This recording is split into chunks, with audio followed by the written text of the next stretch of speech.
Welcome to the Slop Farm. Enjoy the video.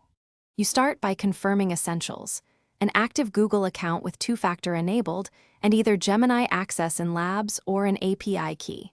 Once you have that, choose your path web interface for fast testing or API for automation.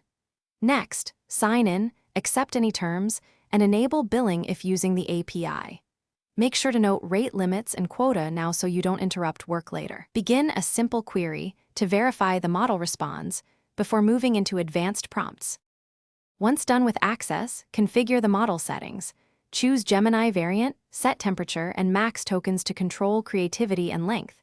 You will create a structured prompt flow. System instructions, user prompt, and examples include step-by-step guidance or chain-of-thought hints for complex tasks.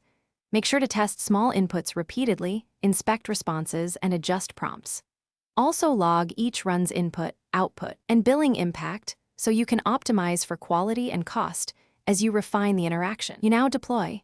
Integrate Gemini into your app using the official SDK or REST API, implement retries and exponential backoff for transient errors, and secure keys with environment variables or secret managers.